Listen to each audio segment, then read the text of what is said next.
Hello and welcome to Critifix studio. Critifix স্টুডিওর আরও একটা নতুন এপিসোডে আপনাকে আবারও স্বাগত জানাই। আমি মনির। আজ আমি বিজিএস পার্কের এই লোগোটি তৈরি করে দেখাবো। কিছুদিন আগে আমি এখানে একটি লোগো তৈরি করি, এখানে অলরেডি একটি লোগো তৈরি করেছি, কিন্তু আজ আমি এই একই লোগো এত ইজি পদ্ধতিতে আপনাদের দেখাবো যা অন্য কেউ এখনও দেখাতে পারেনি। আজকের ভিডিওটি যদি আপনি ফুলফিল দেখেন তাহলে এই লোগোর প্রতি আর কোনো প্রবলেম আপনার থাকবে না। এটি কিন্তু এনএসডিআর এর একটি লোগো। এই লোগোটি কিন্তু লেভেল 3 অ্যাসেসমেন্টে কিন্তু এই লোগোটি অনেকবার এসেছে এবং প্রতিনিয়ত এটা আসতেই আছে এবং সামনেও কিন্তু আসার সম্ভাবনা অনেক বেশি। তো তার জন্য লোগোটি আমি আবারও রিডিজাইন করছি যাতে সামনের স্টুডেন্টগুলো এই লোগোটি বুঝতে আরও সুবিধা হয়, কারণ এই লোগোটি যখন শেখানো হয়েছে তখন একটু জটিল পর্যায়ে, যা অনেক স্টুডেন্টের মাথায় ঢোকে না। এই জন্য চলুন আজ আমি এটাকে খুব ইজি একটা পদ্ধতিতে তৈরি করে দেখাবো। তো চলুন বেশি দেরি না করে আমরা লোগোটি শুরু করি। তো দেখতে পাচ্ছেন এখানে প্রথমে আমরা একটা এই রাউন্ডটা করে নিব, ঠিক আছে। এর জন্য আমি সর্বপ্রথম একটা রেক্ট্যাঙ্গেল নিব, এইখান থেকে একটা রেক্ট্যাঙ্গেল নিয়ে নিব এই বরাবর। এই রেক্ট্যাঙ্গেলটাকে, এটা হয়তো বা প্রথম ফিল থাকবে, এটাকে আপনারা স্ট্রোক তৈরি করে নেবেন, ঠিক আছে। স্ট্রোক করে অবশ্যই ট্রান্সফর্ম থেকে এই দুইটা চেকমার্ক আপনারা দিয়ে রাখবেন, তা নাহলে কিন্তু পরবর্তী কাজ করতে চাইবে না। হ্যাঁ, অবশ্যই মনে রাখবেন ট্রান্সফর্ম থেকে এই দুইটা চেকমার্ক যেন আপনার থাকে, ঠিক আছে। এখন এটাকে আমি এই বরাবর সমান করে দিচ্ছি এবং উপর থেকেও সমান করে দিব। এখন আমরা এই স্ট্রোকটাকে ধরে এইখানে একটা ক্লিক করব, শিফট ধরে এইখানে একটা ক্লিক করব, করে এটাকে ফুল রাউন্ড করে দিব, ঠিক আছে। দেখেন এটা কিন্তু রাউন্ড হয়ে গেছে। বোঝার জন্য কালারটাকে আমি রেড করে দিচ্ছি যাতে আপনারা এখানে বুঝতে পারেন। এই যে দেখেন প্রপারলি কিন্তু আমার এখানে রাউন্ড হয়ে গেছে। এখন আমরা কি করব, এই শেপটাকে বা স্ট্রোকটাকে ধরবো, control C control F press করব, প্রেস করে এটাকে শিফট ধরে এইভাবে ছোট করে দিব একদম এই বরাবর, ঠিক আছে। ছোট করে এটাকে টেনে এইভাবে অ্যাডজাস্ট করে দিব। দেখেন আমার কিন্তু এটা হয়ে গেছে। একইভাবে এইটাকে ধরে control C control F press করব, করে একইভাবে এটাকেও শিফট ধরে ছোট করে দিব। দেখুন বরাবর বসে গেছে। এখন এইখানে এটাকে আমি এই বরাবর অ্যাডজাস্ট করে দিচ্ছি, ঠিক আছে। দেখুন এইদিকে যখন টানবেন তখন না শিপ ধরা লাগবে না, ঠিক আছে। এখন আমার কিন্তু তিনটা শেপ হয়ে গেছে। এখন আমি কি করব, এইখান থেকে আমি এইখানে যে আর্ক টুল আছে, আর্ক টুলে ক্লিক করব। ক্লিক করে এই যে পয়েন্টারটা আছে না, মেন পয়েন্টার, এইখান থেকে ক্লিক করে এই বরাবর এখানে এসে জয়েন করে দিব। এই যে দেখুন আমার কিন্তু এটা হয়ে গেছে, দেখতে পাচ্ছেন এটা কিন্তু হয়ে গেছে। এখন দেখেন আমি কিন্তু এখানে একটা আর্ক টুল নিয়েছি, ঠিক আছে। আর্ক টুল নিয়ে এই যে শেপটা, প্রথম যে শেপটা আছে, ঠিক আছে, প্রথম যেটা বড়টা, এইটাকে ধরে এই যেখানে একটা পয়েন্টার আছে না, এখানে একটা ক্লিক করব, ক্লিক করে তারপরে ক্লিক করে এখানে টান দিব এইভাবে ভিতরের দিকে। দেখেন এখানে কিন্তু একটা রাউন্ড আমার হয়ে গেছে। এখন আমি কি করব, এই সবগুলোকে একসাথে ধরব, ঠিক আছে। একসাথে ধরে শেপ বিল্ডার টুল ক্লিক করে আমি এইখান থেকে এই দিকে একটু জয়েন করে দিব, আর এখানে একটা ক্লিক করব। এই যে বাড়তি অংশ এটাকে অল্টার ধরে কেটে ফেলবো, এইখানে যে জয়েন্টার আছে এটাকে অল্টার ধরে কেটে ফেলবো। দেখেন আমার কিন্তু এটা হয়ে গেছে, ঠিক আছে।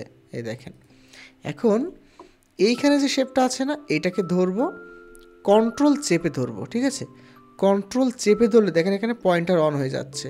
এইখানে ক্লিক করে আমি একটা ক্লিক করে এইদিকে টান দিব। এই যে দেখেন দেখেন আমার কিন্তু এটা কমপ্লিট হয়ে গেছে, ঠিক আছে।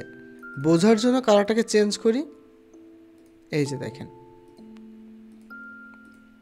বুঝতে পেরেছেন আমার কিন্তু এটা কমপ্লিট, ঠিক আছে। আমি আগের পর্যায়ে ফিরে গেছি, স্ট্রোক এখানে আছে। এখন এইগুলোর পালা। এখন আমি কি করব, আমি এইখান থেকে একটা রেক্ট্যাঙ্গেল নিব, ঠিক আছে। এরকম একটা রেক্ট্যাঙ্গেল নিয়ে নিচ্ছি। বোঝার জন্য কালারটাকে চেঞ্জ করে দিচ্ছি, এখানে করে দিচ্ছি গ্রিন কালার।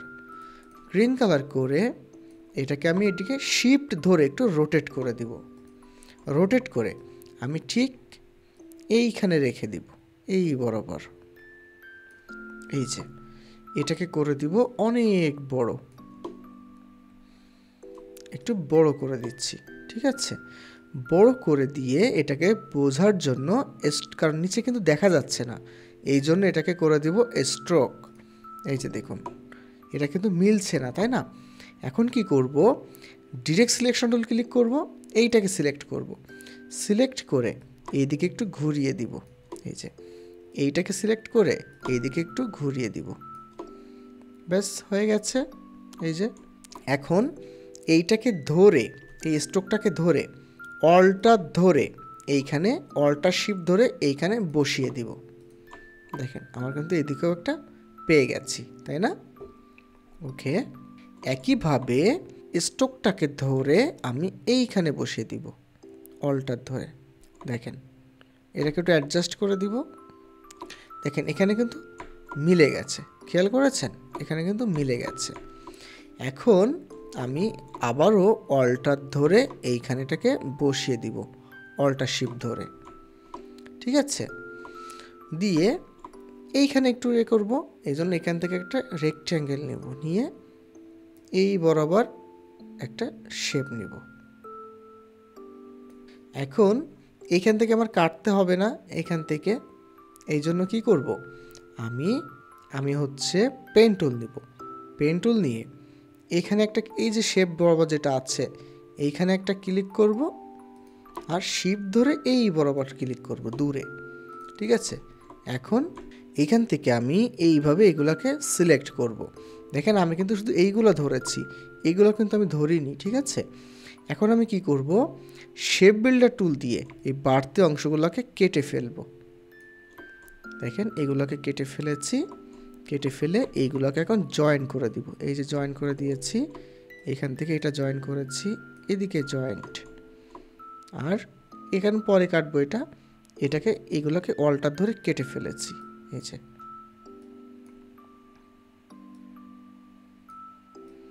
এই শেপটাকে আমরা পরে কাটবো, ঠিক আছে, কারণ কি আমাদের এইখানে একটা নিতে হবে এখনো। ওকে, আমরা কেটে ফেলেছি। দেখুন বোঝার জন্য এটাকে কালারটা চেঞ্জ করে দিচ্ছি। এই যে দেখেন আমাদের কিন্তু এটা হয়ে গেছে। এখন কি করব, আমরা আবারও একটা শেপ নিব, এটাকে ঘুরিয়ে দিব, বোঝার জন্য কালারটাকে চেঞ্জ করে দিব, ঠিক আছে। এখন এটাকে এইখানে রেখে দিব, এই বরাবর, ঠিক আছে। দেখেন প্রপারলি কিন্তু বসে গেছে একই চান্সে। এই যে দেখুন আমার কিন্তু প্রপারলি বসে গেছে, তাই না? এটাকে করে দিব অনেক বড়, এই যে এরকম বড়। এখন শেপ বিল্ডারের কাজ কি, একটা জয়েন না হলে কিন্তু কাটে না, তাই না? আমরা কি করব, জাস্ট এইটাকে ডিরেক্ট সিলেকশন টুল ক্লিক করে এই পয়েন্টারটা জাস্ট এটার একটু উপরে উঠিয়ে দিব, একটু উপরে উঠিয়ে দিব, ঠিক আছে। জাস্ট একটা জয়েন করে দিলাম। এই শেপটাকে ধরে ডিরেক্ট সিলেকশন টুল ক্লিক করে এই পয়েন্টারটাকে ধরে আপনি শিফট ধরে এই উপরে উঠিয়ে দেন। ওকে, তাহলে কি করলাম দেখেন, এখন এই যে গ্রিন শেপটাকে আপনি উপরে উঠিয়ে দেন। এই গ্রিন শেপটাকে ধরে right button click, arrange, bring to front. এই যে দেখেন আমার কিন্তু এদিকে প্রপারলি হয়ে গেছে। একইভাবে এইটাকে ধরে আমরা এইখানে বসিয়ে দিব। দেখেন এদিকে হয়ে গেছে। এখন এখানে একটু প্রবলেম হয়েছে, কারণ কি দেখেন এখানে এদিকে কম, ঠিক আছে। এই জন্য আমরা কি করব, আমরা ডিরেক্ট সিলেকশন টুল ক্লিক করব, এই পয়েন্টারটাকে ধরে একটু এইদিকে উঠিয়ে দিব। আমরা এইদিকে একটু সরিয়ে দিয়েছি, ঠিক আছে। এইদিকে দেখুন সরিয়ে দিয়েছি, দিয়ে এখন এইটাকে কালার করে দিব, এই কালারটা। ওকে, এই যে শেপটা আমরা নিয়েছি এটাকে এখন কাটবো। কাটার জন্য এইটাকে ধরবো, আর আমার এই বড় শেপটাকে ধরবো, ধরে শেপ বিল্ডার টুল ক্লিক করে জাস্ট এইখানে একটা ক্লিক। দেখুন আমার কিন্তু এটা কেটে গেছে, ঠিক আছে। এই যে বোঝার জন্য কালারটাকে চেঞ্জ করব। এই যে দেখুন, বুঝতে পেরেছেন আমার কিন্তু কালারটা চেঞ্জ হয়ে গেছে। একইভাবে এই বাড়তি অংশকে এখন ফেলে দিব। এই যে বাড়তি অংশকে ফেলে দিচ্ছি, ফেলে দিয়ে এখন এইটাকে ধরবো, ধরে আর এই গ্রিন শেপটাকে ধরবো, ধরে শেপ বিল্ডার টুল নিব, জাস্ট এইখানে একটা ক্লিক করব। দেখুন আমার কিন্তু কেটে গেছে এটা, এই যে দেখুন। ঠিক আছে, বোঝার জন্য এই কালারটা করে দিচ্ছি, এই যে দেখুন হয়ে গেছে। এখন হচ্ছে এই শেপটা, এটাও আমরা কি করব, একটা শেপ নিব। শেপ নিয়ে আমরা এটাকে রোটেট করে দিব, এই যে রোটেট করে দিয়ে জাস্ট এইখানে বসিয়ে দিব। ডিরেক্ট সিলেকশন টুল ক্লিক করে এই পয়েন্টারটাকে ধরে এইখানে বসিয়ে দিব, এইটাকে ধরে এইখানে বসিয়ে দিব, আর এইটাকে টেনে একটু নিচে করে দিব, এই যে। ঠিক আছে, এটা হয়ে গেছে। এখন আমরা কি করব, একটা পেন টুল নিব, এই পয়েন্টার থেকে সোজা টান দিব। এখন এইটাকে আর এইটাকে ধরবো একসাথে, ধরে শেপ বিল্ডার টুল ক্লিক করে এখানে একটা ক্লিক, এখানে একটা ক্লিক, আর বাড়তি অংশকে কেটে ফেলবো। ঠিক আছে, তাহলে দেখুন এটা পার্ট টু পার্ট হয়ে গেছে, এই যে এটা একটা, এটা একটা। এই যে আমাদের লোগো হয়ে গেছে। এখন রেক্টেঙ্গেল থেকে এইখান থেকে শিপ ধরে এইখানে একটা শেপ নিব, এইখানে একটা নিব, এইটাকে দুটোকে একসাথে ধরে অল্টার ধরে এইখানে একটা নিব, এই দুটোকে ধরে এইখানে বসিয়ে দিব, অল্টার ধরে শিপ ধরে এটাকে ছোট করে দিব। আচ্ছা, এখানে কাটতে হবে তাই না? এখন এইগুলোকে ধরবো, ধরে শেপ বিল্ডার টুল ক্লিক করব, করে আমরা এটাকে কেটে ফেলবো, এই যে কেটে ফেলেছি। ঠিক আছে, এখন এইগুলোকে সবগুলোকে সাইডে নিয়ে আসছি, এনে প্রথমে এখানে কি কালার আছে, এখানে একটা গ্রেডিয়েন্ট আছে তাই না? এই জন্য আমরা এটাকে ধরে প্রথমে ফিল করে দিব, করলে এই গ্রেডিয়েন্টে ক্লিক করব। গ্রেডিয়েন্টে ক্লিক করে এটা গ্রেডিয়েন্ট অ্যাপ্লাই হয়ে গেছে। এখন এই গ্রেডিয়েন্ট টুলে ক্লিক করে এই পয়েন্টারে ক্লিক করব, অল্টার ধরে এখানে ক্লিক করব, এই যে এখানে ক্লিক করেছি, এই পয়েন্টটা সিলেক্ট, এইখানে ক্লিক করেছি, ব্যাস আমার কিন্তু কালার এটা অ্যাপ্লাই হয়ে গেছে। এরপর এটাকে একই গ্রেডিয়েন্ট ক্লিক করে আমি এইখানে ক্লিক, অল্টার ধরে এইখানে ক্লিক, এই পয়েন্টার ধরে অল্টার ধরে এইখানে ক্লিক। ঠিক আছে, এর মাঝে আরও একটা কালার আছে, মাঝখানে ক্লিক, অল্টার ধরে এই কালারের উপর একটা ক্লিক, এই দেখেন এইখানে। ঠিক আছে, এই যে বুঝতে পেরেছেন, এই কালারটা ক্লিক। দেখুন আমার কিন্তু এটা হয়ে গেছে। এখানে স্ট্রোক আছে, স্ট্রোকটা রাখা যাবে না, স্ট্রোকটা বন্ধ করতে হবে। এই জন্য এটাকে ধরে স্ট্রোকে ক্লিক করে এটাকে বন্ধ করে দিব, ব্যাস হয়ে গেছে। এরপরে দেখুন এখানেও গ্রেডিয়েন্ট আছে, এটাকে ধরে আইড্রপ টুল ক্লিক করে এই গ্রেডিয়েন্টে ক্লিক করে দিব, করে গ্রেডিয়েন্টে ক্লিক করে কালারটাকে অ্যাডজাস্ট করে দিব। ঠিক আছে, অ্যাডজাস্ট করে দিয়েছি। এই চারটা শেপকে একসাথে ধরে আইড্রপ টুল ক্লিক করে এইখানে ক্লিক, এই চারটা শেপকে একসাথে ধরে আইড্রপ ক্লিক করে এইখানে ক্লিক। এরপর হচ্ছে এইটাকে ধরবো, ইয়েলো এটাকে ধরে আর এইটাকে ধরে আইড্রপ টুল ক্লিক করে জাস্ট এর উপর একটা ক্লিক। দেখুন এই শেপ কিন্তু আমরা পেয়ে গেছি। এখন এইটার পালা, এটাকে ধরবো, এখানেও গ্রেডিয়েন্ট আছে তাই না? এখানে দুই কালারের গ্রেডিয়েন্ট, এই কালারটার গ্রেডিয়েন্ট, এখানে আইড্রপ ক্লিক করে এইখানে একটা ক্লিক। কালারটা হচ্ছে এই ডার্ক কালারটা এই দিকে আনতে হবে, এইখানে ক্লিক, জাস্ট এইদিকে ক্লিক করে ঘুরিয়ে দিব, এরকমভাবে ঘুরিয়ে দিব। এটাকে ধরে আইড্রপ ক্লিক করে এইখানে ক্লিক করব।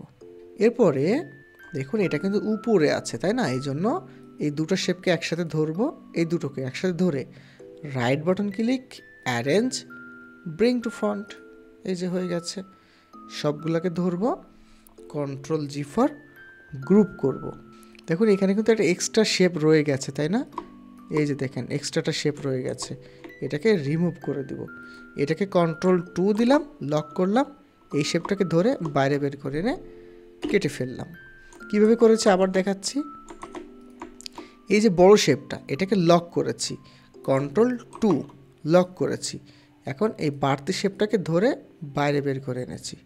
ঠিক আছে, এটাকে ধরে ব্যাক স্পেস ক্লিক করেছি। আর এটাকে আবার খুলবো কীভাবে, কন্ট্রোল অল্টার 2, সব খুলে গেছে। এখন সবগুলোকে ধরলাম, Ctrl+G ফর গ্রুপ করলাম, করে এখন এইখানে নিয়ে আসছি। একটা হোয়াইট কালার উপরে বসাবো এটাকে। Right button click, arrange, send to back, এটাকে করে দেব হোয়াইট। এই যে দেখেন সেম টু সেম, ঠিক আছে, একই রকম। দেখুন রাউন্ডগুলো প্রপারলি আছে, ঘরের যে অন্যান্য জিনিসপত্র সবগুলো দেখেন সিমিলার আছে, ঠিক আছে। আর এই যে ফন্ট, এটা হচ্ছে একটা বেবাস নিউ ফন্ট, ঠিক আছে, similar font, Bebas Neue similar font. দেখুন আমি এখানে এটা রেখেছি লিখে, এই যে এটা হচ্ছে সিমিলার ফন্টের নাম দেখেন বেবাস নিউ, ঠিক আছে। এটাকে এরকম থাকবে, দেখেন এটা হচ্ছে ডিফল্ট ফন্ট বেবাস নিউ।